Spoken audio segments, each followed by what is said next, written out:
Oh yes, haleluya. Pagi hari ini pagi yang sukacita buat setiap kita, Bapak Ibu yang kasih Tuhan. Sebab hari ini kita akan bersama-sama menikmati tubuh dan darah Yesus. Kita akan bersama-sama ya melakukan sakramen perjamuan kudus. Ya, Bapak Ibu sekalian kasih Tuhan, mari sama-sama kita keluarkan Alkitab kita.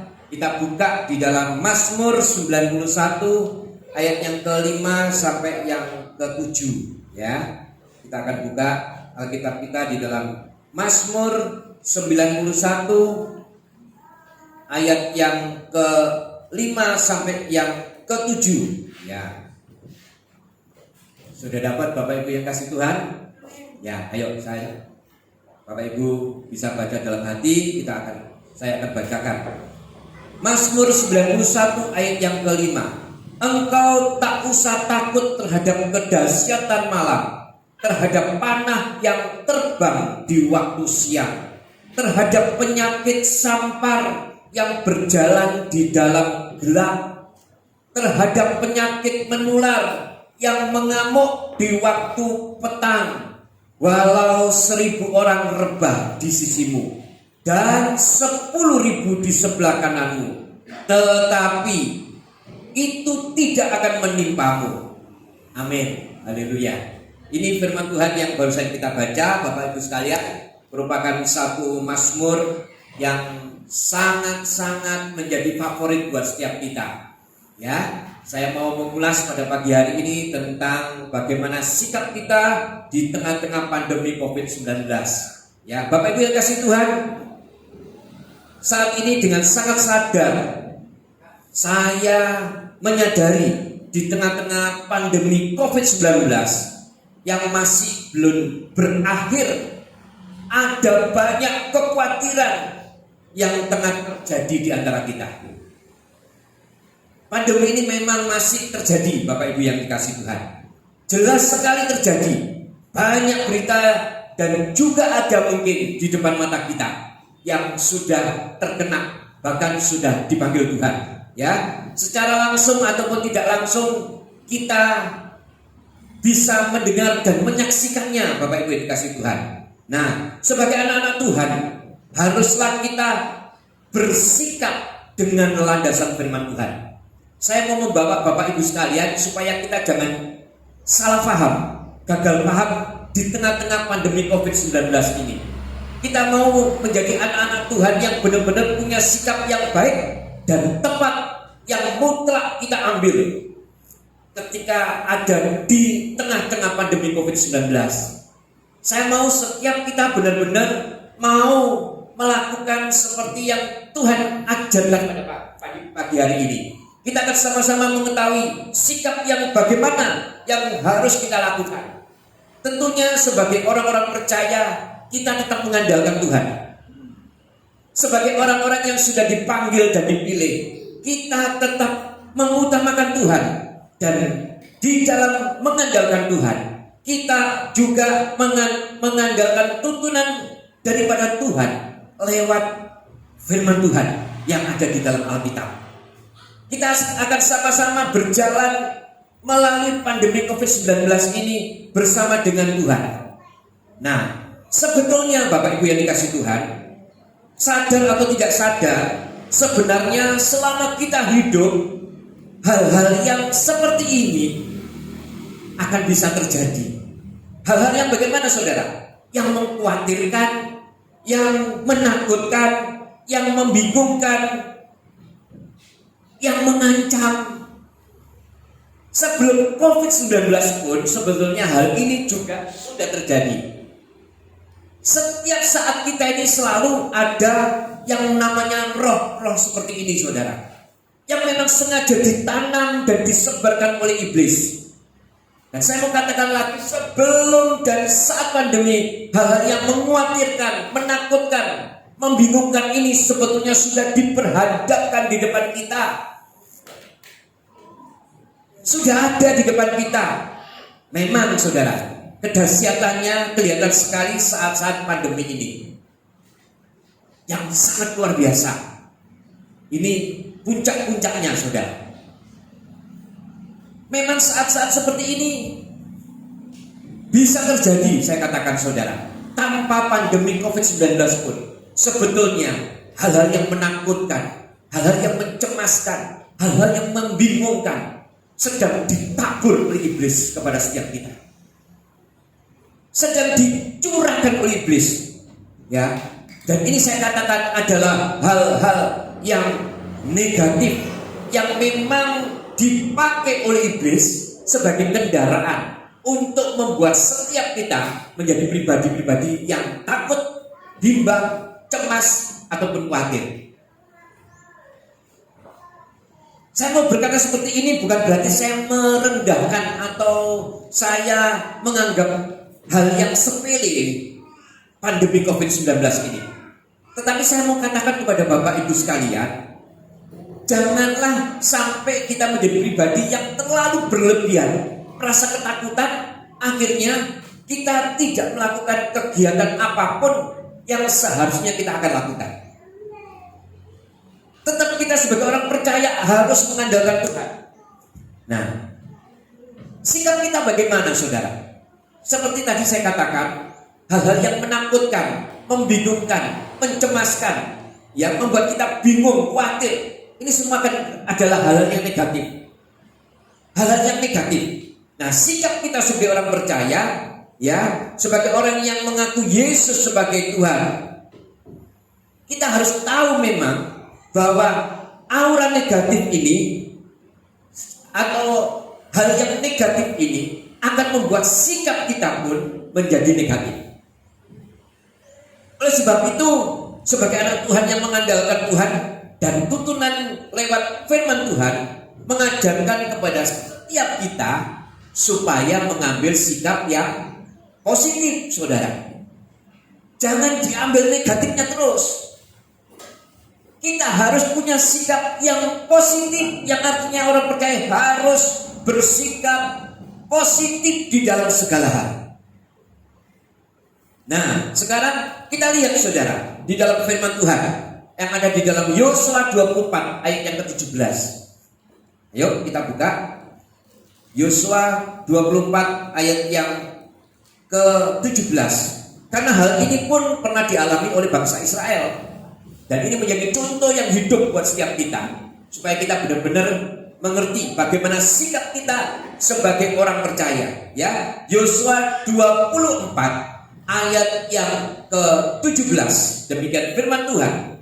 Sebab Tuhan Allah kita, Dialah yang telah menuntun kita. Nah, saudara, firman Tuhan ini mengatakan dengan sangat jelas bahwa Tuhan Allah kita, Dialah yang menuntun kita dan nenek moyang kita dari tanah Mesir, dari rumah perbudakan, dan yang telah melakukan tanda-tanda mujizat yang besar ini di depan mata kita sendiri, dan yang telah melindungi kita sepanjang jalan yang kita tempuh dan di antara semua bangsa yang kita lalui. Ini Yosua mengatakan kepada bangsa Israel pada waktu itu. Saudara tahu keadaan bangsa Israel, ya? Pada waktu itu adalah bangsa yang hidup di dalam perbudakan. Dia mengalami penjajahan, perbudakan. Saya bukan katakan penjajahan, karena dia justru yang datang ke Mesir. Ya. Setelah itu dia mengalami hal yang namanya diperbudak, saudara. Nah, saya mau menjelaskan pada saudara ayat ini, ya. Hal ini juga harus bisa mengingatkan kepada setiap kita. Kisah bangsa Israel ini harus juga mengingatkan buat setiap kita, ya. Di mana selama ini sudah berpuluh-puluh tahun. Kalau saya dipimpin Tuhan sudah 54 tahun, karena usia saya sudah 54, saudara. Sudah 54 tahun Tuhan tolong saya. Sudah 50, saudara mungkin ada yang lebih bahkan di tempat ini. Ada yang sudah 60 tahun, ada yang 70 tahun. Mungkin juga ada yang baru, masih bayi. Tetapi sesungguhnya tuntunan Tuhan itu sudah terjadi, saudara. Dan saya merasakan selama 54 tahun Tuhan itu sudah menolong, sudah menyertai, sudah melindungi. sudah memberikan yang terbaik buat saya. Ini fakta yang harus saya katakan kepada saudara. Demikian juga dengan bangsa Israel. Yosua mengingatkan saudara, mencelekkan mata mereka, karena sesungguhnya mereka juga bangsa yang dicekam dengan roh ketakutan. Dia merasakan semuanya itu dihadapi secara sendiri, saudara. Ini mengingatkan buat setiap kita, saudara. Saya menggambarkan pada diri saya, bahkan selama 54 tahun mujizat Tuhan juga terjadi atas hidup saya. Saya yakin bukan cuma saya, saudara, tetapi saudara juga pasti mengalami. Perjalanan kehidupan saudara itu semuanya adalah ajaib. Tuhan sudah tolong, Tuhan sudah sertai, Tuhan sudah memberkati kehidupan saudara. Dan hari ini saya mau katakan di atas mimbar yang kudus ini, bahwa Tuhan Yesus tetap sama, dahulu, sekarang, bahkan sampai selama-lamanya. Ini yang harus menjadi kekuatan buat setiap kita, saudara. Mujizatnya tetap terjadi. Nah, oleh sebab itu pantaskah kita mengambil sikap yang negatif, yang artinya roh ketakutan, roh kecemasan, roh kebingungan itu terjadi dalam hidup kita. Saya katakan ini gak masuk akal, saudara. Sudah begitu lama Tuhan menyertai kita, sudah begitu lama Tuhan ada bersama dengan kita, dan kasih-Nya menolong buat setiap kita, penyertaannya ada buat setiap kita. Pantaskah kita ini mempunyai pemikiran yang negatif, mengambil sikap yang negatif? Yosua 24 ayat 17 jelas mengingatkan buat setiap kita, saudara. Ya, supaya apa, saudara? Kita lihat sekarang, saudara, bagaimana seharusnya kita harus mengambil sikap. Ya, dikatakan bahwa yang pertama sesungguhnya sikap positif yang ditunjukkan oleh Yosua dan diingatkan kepada bangsa Israel. Yang pertama mengingatkan, sebab Tuhan Allah kita, Dialah yang menuntun kita dan nenek moyang kita dari tanah Mesir, dari rumah perbudakan. Ya, dikatakan seperti kita ketahui bahwa bangsa Israel ini mengalami perbudakan di tanah Mesir lebih daripada 400 tahun. Begitu luar biasa. Kita dijajah loh, saudara. Bukan kita datang ke Belanda, tetapi dijajah oleh Belanda 350 tahun. Bangsa Israel datang ke Mesir 400 tahun lebih. Nah, kita lihat, saudara, ya, ayatnya di dalam Kejadian 15. Kejadian 15 ayat yang ke-13. Ya, saya mau buka dulu kepada saudara supaya saudara bisa terbuka, nanti sama-sama kita bisa mengerti, ya, saudara. Kejadian 15 ayat 13. Firman Tuhan kepada Abram, ketahuilah dengan sesungguhnya bahwa keturunanmu akan menjadi orang asing dalam suatu negeri yang bukan kepunyaan mereka, dan bahwa mereka akan diperbudak dan dianiaya 400 tahun lamanya. Saudara, kalau membaca ayat ini sesungguhnya Tuhan itu merencanakan secara detail hidup kita. Benar gak, saudara? Kita lihat di dalam ayat ini, sebenarnya ini kan baru nubuatan yang diucapkan kepada Abraham, tetapi terjadi kemudian kepada anak cucunya. Berarti sesungguhnya apa yang kita alami sekarang, Tuhan tahu gak, saudara? Sangat tahu, sangat mengerti. Oleh sebab itu, hal yang seperti ini janganlah menjadikan setiap kita punya sikap yang negatif. Tetaplah positif, gitu loh maksudnya. Karena sesungguhnya apapun yang terjadi dalam hidup kita, baik yang sudah terjadi, yang sedang terjadi, maupun yang akan terjadi, itu Tuhan tahu. Ayat ini dengan jelas mengatakan, saudara, kepada Abraham bahwa anak cucumu, ya, akan menjadi, keturunanmu akan menjadi orang asing dalam suatu negeri. Oh, kalau saya baca ini sebetulnya ngeri, saya merinding, saudara. Bagaimana dahsyatnya Tuhan kita. Berarti kehidupan saudara sampai detik ini pun duduk di tempat ini, itu bukan kebetulan. Tuhan sudah tahu, saudara. Tuhan sudah mengerti.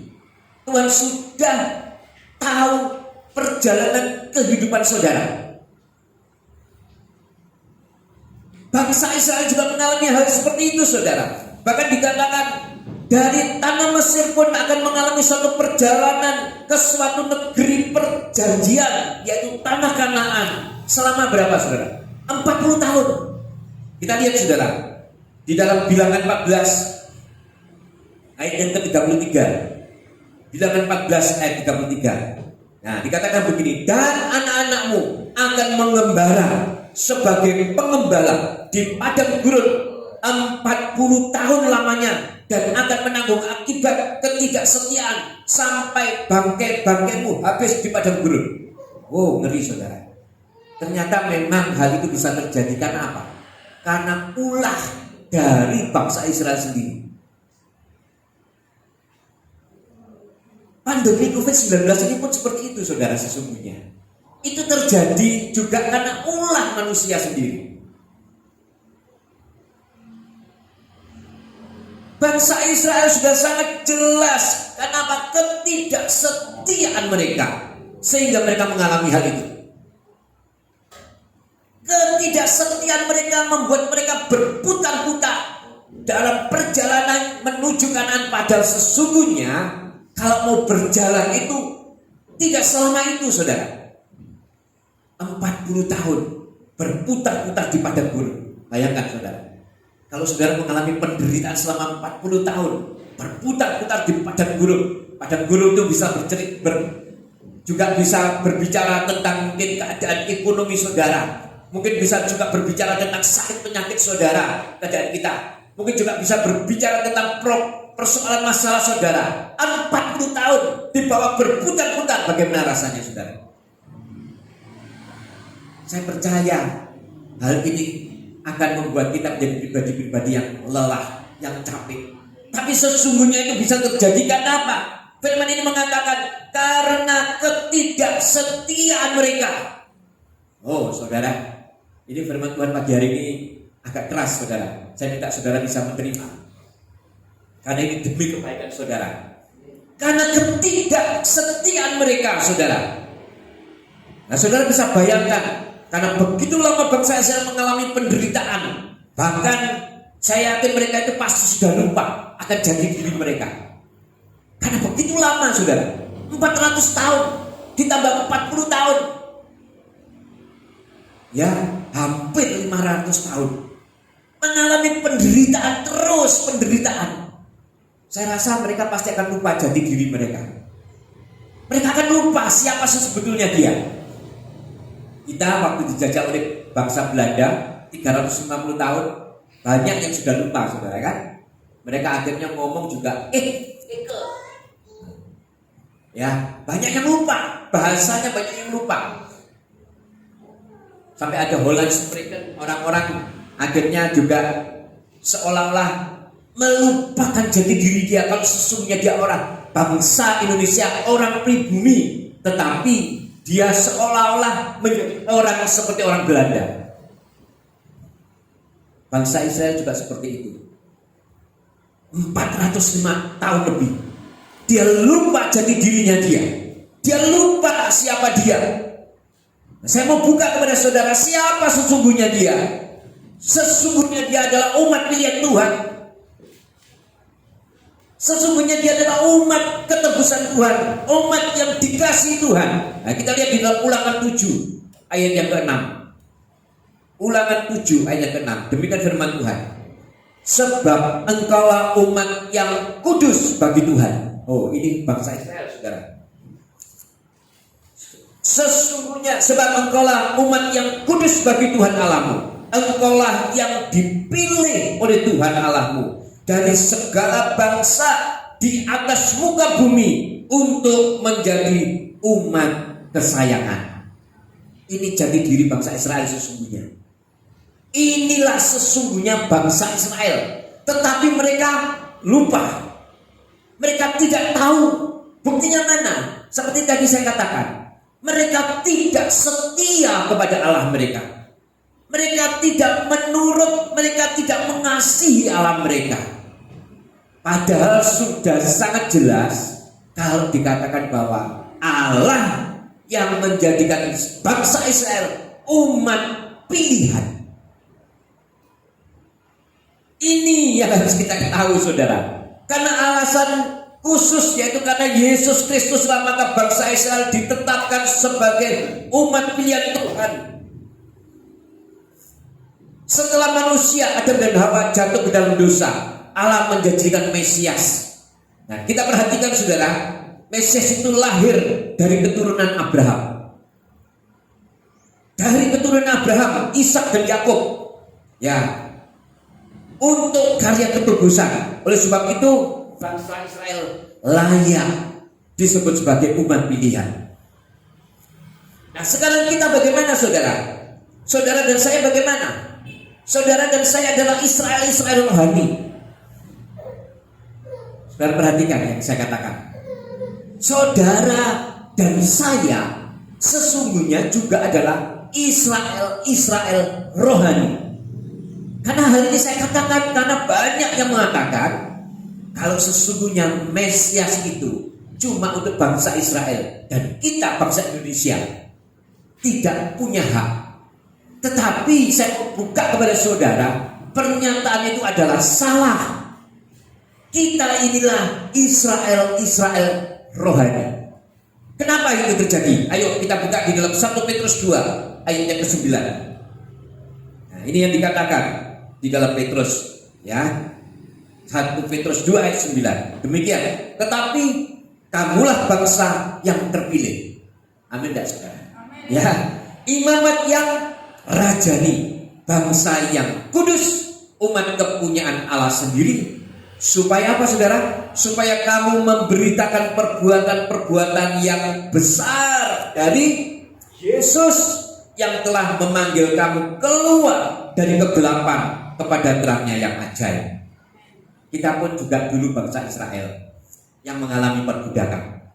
Kita pun dulu juga bangsa Israel yang mengalami kecemasan, mengalami ketidaktenangan.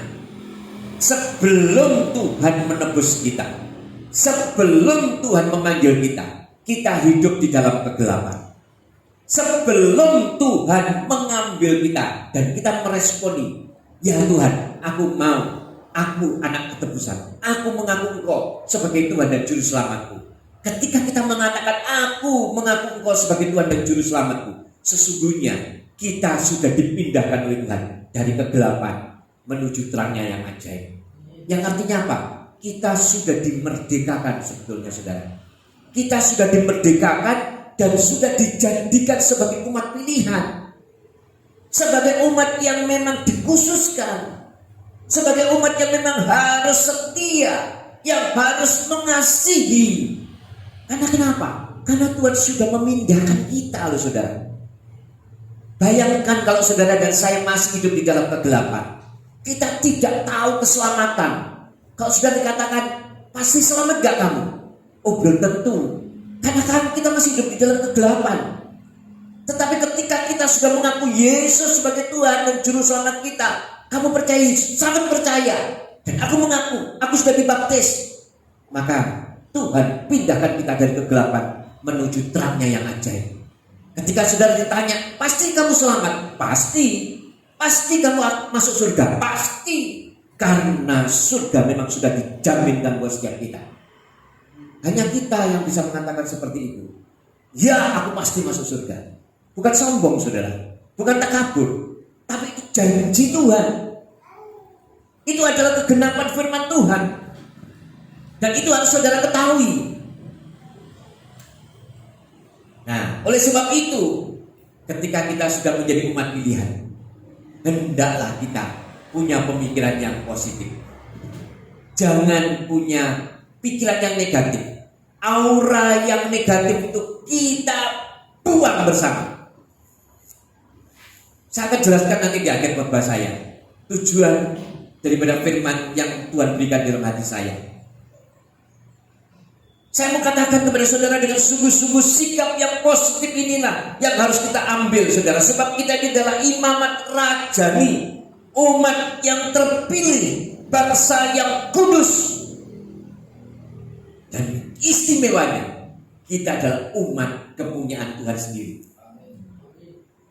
Kita adalah umat-umat yang dimeteraikan dengan darah Yesus. Dan Tuhan katakan, beritakan perbuatan yang besar dari Tuhan. Beritakan perbuatan yang besar dari Allahmu. Beritakan. Nah, caranya bagaimana, saudara? Caranya bagaimana? Ayo kita lihat di dalam Mazmur 40 ayat yang ketiga. Ya, ini untuk meresponi ayat yang dikatakan oleh Tuhan kita. Mazmur 40 ayat yang ketiga. Nah, dikatakan seperti ini, Ia memberikan nyanyian baru dalam mulutku. Untuk apa, saudara? Memuji Allah kita. Banyak orang akan melihat dan menjadi takut, lalu percaya kepada Tuhan. Jadi ternyata Tuhan menginginkan hendaklah mulut kita pakai untuk memuji Tuhan. Hendaklah mulut kita pakai untuk mengutarakan, untuk menyampaikan, untuk memberitakan hal-hal yang positif, bukan yang negatif. Aura yang positif harus kita tanamkan buat setiap kita. Aura yang positif yang harus kita lepaskan buat setiap kita. Sebab memang mulut kita inilah yang dipergunakan, yang dipakai oleh Tuhan untuk menyatakan perbuatan-perbuatan Tuhan yang ajaib. Oleh sebab itu saya mau setiap kita, ya, jemaat GBT keluarga Allah, hendaklah punya mulut yang mengeluarkan perkataan-perkataan yang positif, yang selalu memuji-muji Tuhan. Jangan sampai kalau ketemu dengan teman dikatakan, bagaimana kabarmu? Susah pak, loyo pak, aras-arasen pak. Wah wis mati wis, ngomong kasar seperti itu, ya kan? Lah memang kenyataannya seperti itu loh pak. Ya semangat dong. Karena perkataan kita ini adalah doa. Perkatakan, semangat. Katakan Tuhan Yesus baik. Loh pak kok seperti itu pak? Ya, kenyataannya sampai detik ini saudara masih diberi nafas oleh Tuhan. Walaupun saudara mengatakan kurang loh pak, tapi aku pak, banyak kebutuhanku yang kurang. Dikasih nafas gak Tuhan? Dikasih kehidupan gak Tuhan? Masih. Oleh sebab itu mengucap syukurlah kamu. Kalau Tuhan katakan walaupun kamu diberi banyak uang, dilimpahi dengan emas berlian, tetapi kalau Tuhan katakan, wes aku gak kasih kamu nafas lagi, bagaimana saudara? Selesai kita. Ya toh? Oleh sebab itu marilah kita menjadi pribadi-pribadi yang sungguh-sungguh bisa mempergunakan mulut kita untuk memuliakan nama Tuhan. Amin. Pakai saudara, terus pakai. Dari mulut yang optimis ini, dari mulut yang positif ini, pasti nanti akan diimbangi dengan tindakan-tindakan yang positif dari saudara. Tapi kalau sudah pikirannya negatif, saya percaya tindakan saudara juga pasti akan negatif. Saudara percaya yang saya katakan? Kalau saudara punya pemikiran yang negatif, maka tingkah laku saudara, tindakan saudara pasti negatif. Tetapi kalau perkataan saudara positif, tindakan saudara, pekerjaan saudara yang melakukan pasti akan penuh dengan semangat yang artinya positif terus. Ya kan? Kalau sudah merasa pekerjaannya tidak dapat hasil, mengerjakan ya wis aras-arasen. Soalnya pikiran sudah negatif. Tapi kalau positif pikiran, wis enggak apa-apa, mengucap syukur kepada Tuhan. Tetap kerjaan sedikit banyak disyukuri, sedikit banyak diucapkan syukur, sedikit banyak ini berkat Tuhan. Amin. Ini yang harus kita ambil saudara. Ya, terus apalagi saudara yang harus dilalui melalui apa yang harus dilakukan selain mulut kita. Yang kedua adalah perbuatan kita saudara. Sebelum menjadi umat pilihan dan setelah menjadi umat pilihan haruslah berbeda. Jangan kita sebelum menjadi umat pilihan hidupnya gak karuan, setelah menjadi umat pilihan tambah gak karuan. Harus berbeda. Ini harus sikap yang diambil melalui perbuatan kita, ya. Karena Tuhan katakan memang kita ini adalah suratan yang terbuka.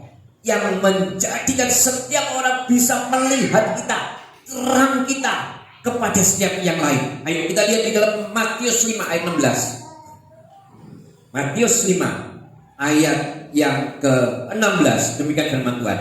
Demikianlah hendaknya terangmu bercahaya di depan orang. Supaya apa, saudara? Supaya mereka melihat perbuatanmu yang baik dan memuliakan Bapamu yang di surga. Oh, ini tindakan yang harus menjadi sikap positif kita yang kita harus ambil. Menjadi yang berbeda ketika kita belum mengenal Tuhan dan setelah kita mengenal Tuhan.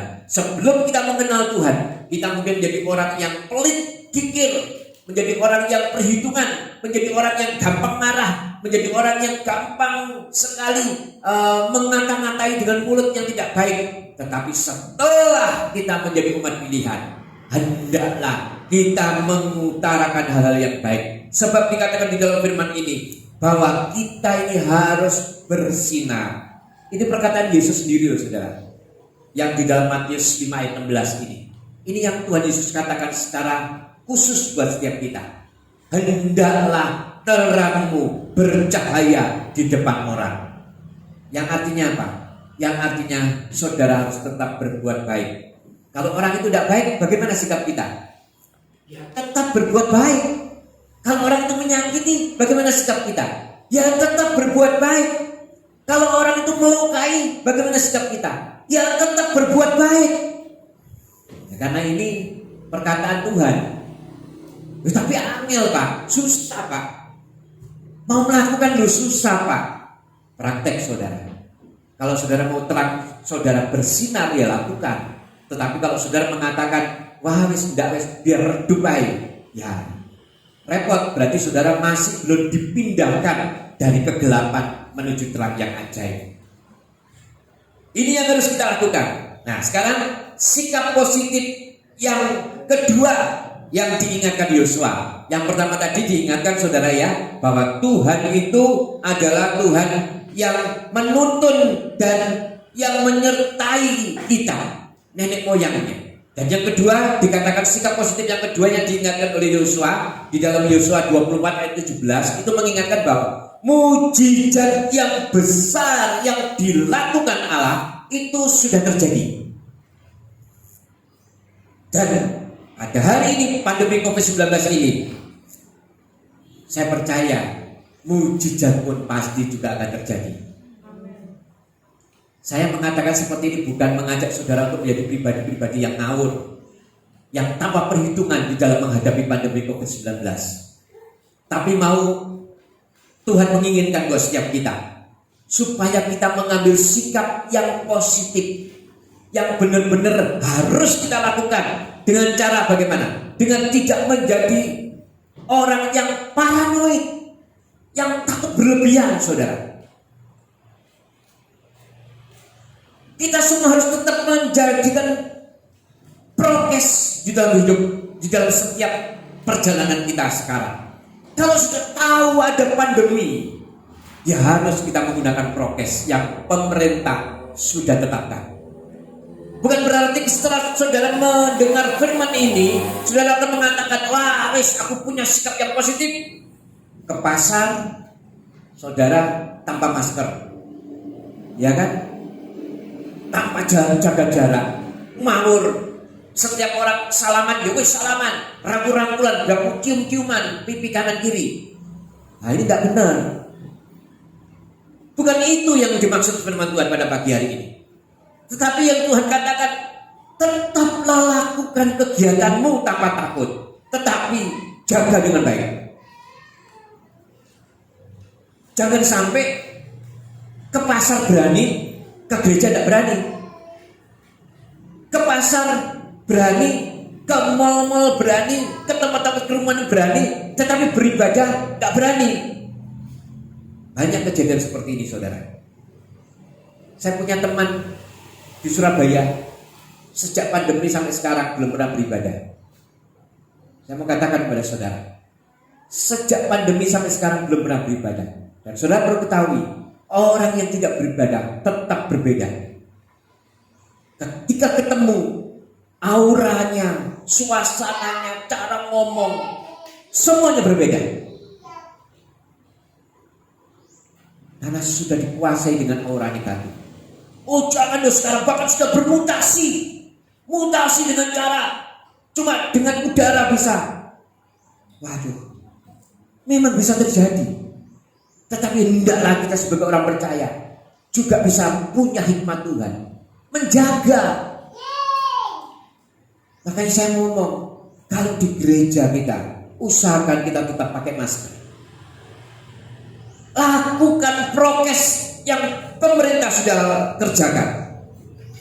Kita lihat di dalam Ibrani 13 ayat 8. Ibrani 13 ayat yang ke-8. Ya, demikian firman Tuhan.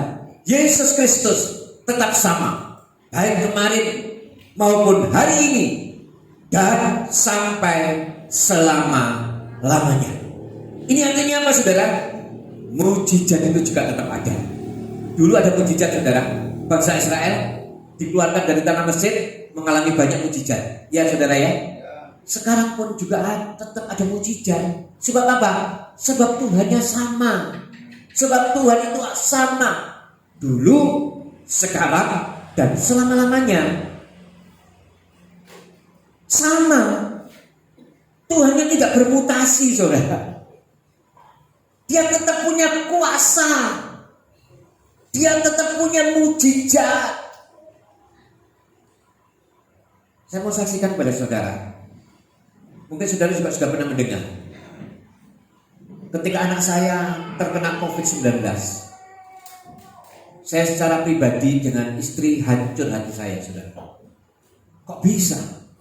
Padahal sudah prokes, sangat prokes. Saudara tahu kalau anak saya yang perempuan itu, yang terakhir menikah itu, yang kena COVID itu, kalau kemana-mana pakai masker. Ketika dia datang ke satu tempat, dia ada satu botol khusus, bukan seperti saya gini, ada semprotan yang khusus, saudara, yang disemprot seperti baygon. Ces. Saya dulu pertama itu malu, saudara, karena saya orang desa. Sekarang sudah orang desa. Diajak ke kota, diajak makan, tunggu Pak. Apa? Tunggu Pak. Tret. Nah orang kan ngeliatin, memang ngeliatin. Saya pikir ngeliatin itu, saya malu, saudara. Kok cek berlebihan kok kamu. Istilahnya seperti itu. Enggak Pak, tenang Pak, ini harus seperti ini. Harus steril Pak. Ya wis. Tetapi justru dia kena COVID. Nah, saudara tahu, COVID mengatakan ketika kena COVID, orang yang ada dan punya gejala sakit, yang ada penyakit, itu adalah orang-orang yang berbahaya kena COVID. Dan ternyata anak saya itu tertularnya dari mertuanya. Dan mertuanya punya komorbid, kalau orang bilang ya, benar Pak David ya, komorbid, semua dia punya. Kencing manis, darah tinggi, apalagi. Pokoknya banyak penyakit ini dia ada. Suami istri. Makanya dia ngomong, dijaga, jangan sampai kena. Tetapi dia kena, saudara. Bayangkan, apa gak hancur hati orang tua? Saya katakan, waduh, kok bisa kena? Padahal kamu itu sangat-sangat prokes. Ini papa mamaku dulu yang kena. Hah? Berarti papa mamamu dulu yang kena. Daya apa? Papa mamamu kan ada komorbid. Dan saudara tahu, sampai detik ini mereka hidup itu tidak ada masalah, sembuh. Jadi kalau hal ini saya mau katakan, semua karena kehendak Tuhan. Kalau memang waktunya Tuhan panggil, ya Tuhan panggil. Tetapi maksud saya, jangan nantang saudara. Kalau saudara mengatakan, oh Pak Pendeta Kus ngomong, gak apa-apa, ada orang punya COVID, ya harus tak deketi ya mobu. Itu kan tergantung waktunya Tuhan. Ya saya mau katakan konyol, saudara. Kalau sudah tahu ada lingkungan yang terkena COVID, ya saudara jauhi. Bahkan saudara, ibu saya yang saya kasih ini mau istilahnya mau ngertake loh Pak. Jangan Bu, jangan dulu. Walaupun itu sahabat, walaupun itu kenal baik, jangan. Ini berhikmat saudara. Kenapa? Ada kemungkinan keluarganya juga terkontaminasi. Nah itu loh saudara, itu yang harus kita tahu. Itu yang harus kita hati-hati. Tetapi sebagai anak Tuhan, tetap kita punya pikiran yang positif. Amin. Segala sesuatu boleh terjadi, asal itu adalah seizin Tuhan. Kalau kita percaya kepada Tuhan, saudara dan saya orang percaya bukan? Kalau saudara dan saya umat percaya dan yang mengasihi Tuhan, kita harus tahu hidup kita ada di tangan Tuhan. Satu detik di depan kita pun kita tidak tahu. Satu detik di depan kita itu di tangan Tuhan. Satu detik di depan kita itu urusan Tuhan. Kalau sudah seperti itu, enak saudara. Enak kita menjadi umat percaya yang benar-benar bebas. Karena memang kita tidak punya kemampuan dan hak untuk memperpanjang hidup kita tanpa seizin Tuhan. Jadi sebagai orang percaya sekali lagi menghadapi pandemi COVID-19, saya mengatakan kepada saudara, bukan berarti saudara harus ngawur, bukan berarti saudara harus sembarangan, bukan berarti saudara harus bebas kemanapun saudara mau tanpa prokes, tanpa memakai masker, ya. Bahkan saudara melakukan rutinitas seperti orang-orang kebanyakan ke tempat hiburan, masuk berdesak-desakan tanpa masker. Bahkan mungkin ada kolam renang, saudara masuk berenang bareng dengan orang-orang seperti cendol. Hati-hati. Kalau sudah seperti itu, saudara katakan, aku umat pilihan Tuhan, gak mungkin aku kena COVID. Ya saya katakan konyol itu saudara, konyol. Tetapi kalau beribadah, ayo beribadah, pakai masker, beribadah sungguh-sungguh. Tuhan jaga, kita tidak bersentuhan, kita tetap menjaga jarak. Saya percaya itu adalah sikap yang baik yang harus kita kerjakan. Amin. Amin saudara. Jadi tujuan saya sekali lagi saudara, jangan salah paham. Firman ini saya dapat kemarin, ya, hari Sabtu saya terus terang saya dapat firman ini.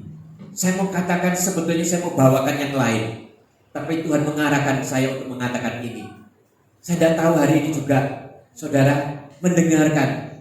Saya percaya yang mendengarkan ini pasti diberkati oleh Tuhan. Karena ini secara khusus tanya istri saya. Sampai tadi pagi pun saya tetap merenung, apa ya Tuhan yang harus saya sampaikan ini? Benar tak ini Tuhan? Tapi Tuhan tetap katakan di dalam hati saya, ini yang kamu bawakan. Oleh sebab itu, marilah saudara, sebagai umat yang dikasih dan mengasihi Tuhan, pegang teguh tangan Tuhan. Amin. Tetaplah setia kepada Tuhan. Tetaplah pegang erat tangan Tuhan. Apapun yang terjadi atas hidup saudara, tidak akan lepas dari tangan Tuhan. Itu baru kita menjadi umat pilihan. Itu baru kita menjadi umat yang memang sudah dimerdekakan oleh Tuhan. Amin saudara. Amin. Ya. Jadi firman Tuhan pada pagi hari ini, sekali lagi biarlah ini menguatkan buat setiap kita. Jangan takut terlalu berlebihan. Amin. Pandemi memang terjadi, tetapi janganlah kita takut yang terlalu berlebihan. Tetapi juga jangan terlalu sembrono yang menjurus konyol.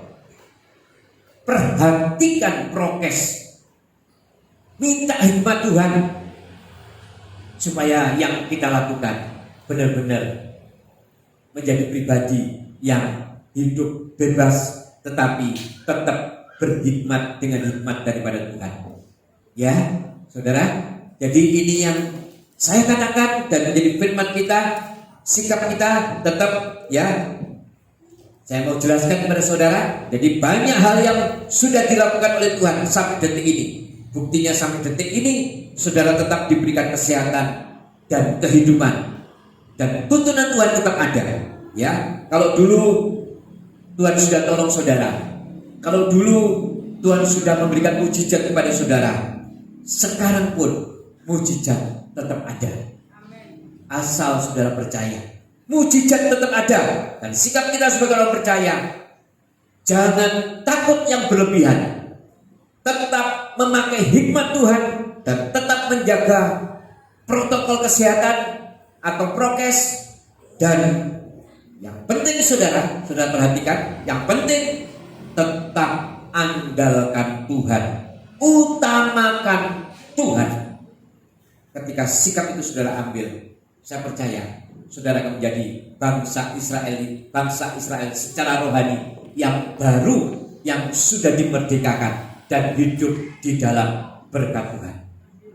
Amin saudara. Amin. Saudara bisa tangkap firman Tuhan pada pagi hari ini.